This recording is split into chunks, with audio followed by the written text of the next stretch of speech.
Seja muito bem-vindo, seja muito bem-vinda ao nosso Divancast. Se inscreva agora em nosso canal, curta esse vídeo e compartilhe nas suas redes sociais, com sua família, com seus amigos, com pessoas que são importantes para você.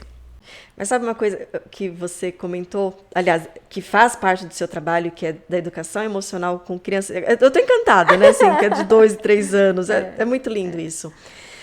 Porque uma das coisas que eu sempre falo em palestras ou em conversa com outras pessoas é como seria importante na alfabetização ter educação emocional, educação financeira, direito, que são coisas básicas na nossa vida, né?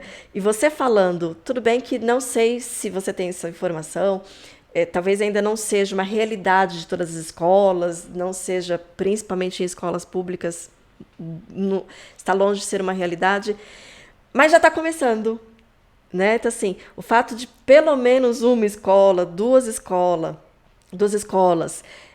esse bate-papo que a gente está falando aqui, de você que está em casa, saber, né? É isso que a gente está falando, né? Tem coisas que a gente não sabe. E não sabe porque não sabe. Né? Não foi ensinado, né? Não foi ensinado, não teve de onde tirar, né? E saber que isso não só é possível, como faz diferença. É necessário. É necessário. Né? Eu acho que a educação emocional, como você disse, da importância na alfabetização, ela deve começar, sim, muito antes.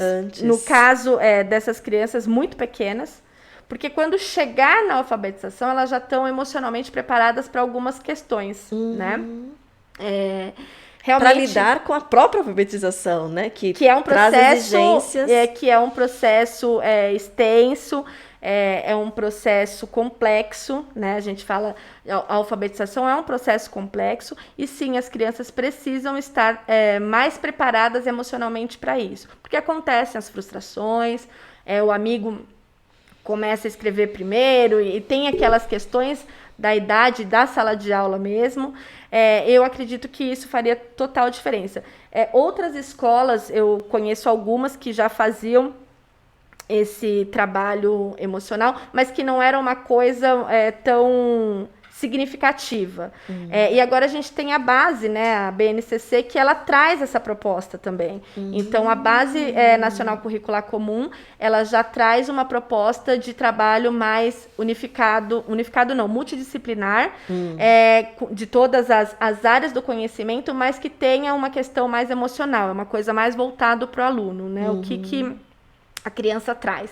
Porque, querendo ou não, ela vem com uma bagagem, né? Cada família traz um interesse, um saber diferente, e que isso pode ser compartilhado na escola de uma forma rica, né? E as crianças conseguem, quando estimuladas, trazer isso para dentro da sala de aula.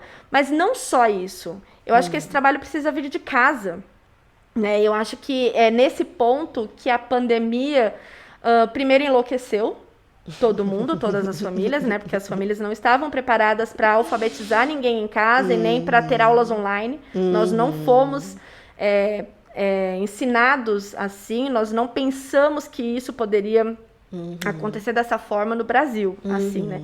Países fora e outros países, eles já têm essa questão do homeschooling muito bem firmada, com programações lindas, com currículos adaptados para isso, né, onde o governo ajuda nesse sentido, né, nessas adaptações de homeschooling.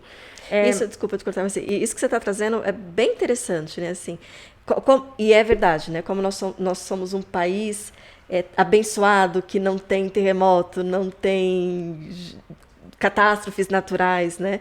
Então, assim, para a gente imaginar que uma coisa dessa fosse acontecer e atingir a gente, estava bem longe da nossa... Tava. Né? Em outros países isso já é de muito tempo, né? As crianças já têm as famílias podem optar, né? Se vai estudar em casa, se vai estudar na escola. Eu não tiro a necessidade da escola, gente, tá? A necessidade da escola, socialmente falando, né? É uma necessidade, sim. Eu acho que a criança aprende com o meio, ela aprende com as experiências vividas, ela aprende... Só que nós...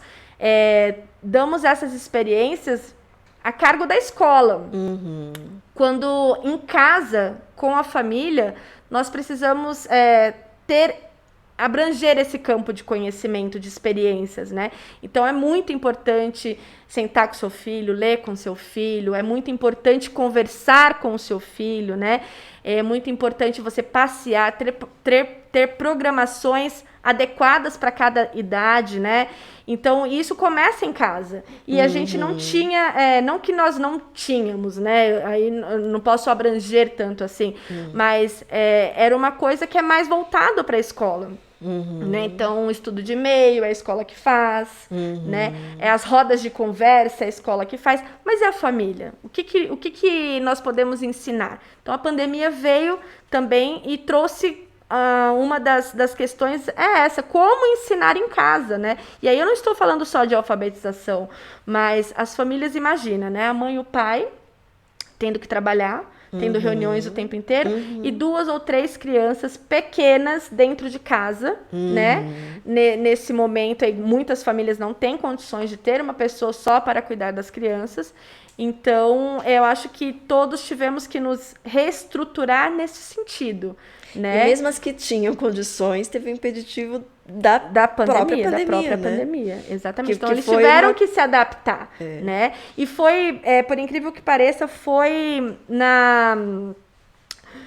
com alguns meses de pandemia, eu comecei a receber ligações, assim, de mães que já me conheciam, que já conheciam o meu trabalho. Dani, me ajuda, o que eu posso fazer, né, para ajudar meu filho em casa, porque criança de 3, 4 anos, é muito difícil ficar na frente do computador assim, né? Então, quais eram as atividades, o que eu posso fazer? Então, assim, dica simples de separa um momento para o seu filho. Mas a rotina...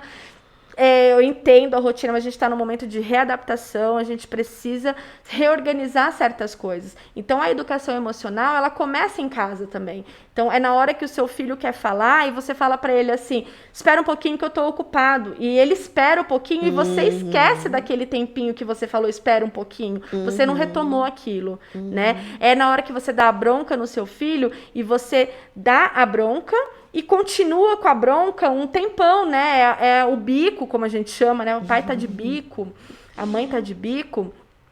E muitas vezes a criança não entende, ela nem tem estrutura e maturação cerebral suficiente para compreender certas questões. Então, o ato de conversar sobre é muito importante, porque é nesse processo que a criança vai aprender a lidar com certas coisas, com as frustrações e com os sentimentos. E como esse conversar é importante, né? Eu vejo muitas dinâmicas familiares que, assim, cada um fica em um cômodo, acho que agora que a pandemia acabou juntando, obrigando a juntar um pouquinho mais, né? Mas essa dinâmica, né? De cada um ficar no seu canto, de não conversarem, de não dialogarem, de não falar de sentimentos, de emoções, de não resolver problemas, né? Que acho que foi o que mais aconteceu. Foi um surto de problemas, não foi o surto do coronavírus, né? Foi o surto. Uma bomba atrás da outra, cheia de questões, né? Que vem exatamente dessa não educação, e que foi isso que você comentou, né? Assim, nós não aprendemos. E a gente vai precisar aprender para poder ensinar os filhos. Né? Porque a gente não tem como ensinar se também não aprender. Exatamente.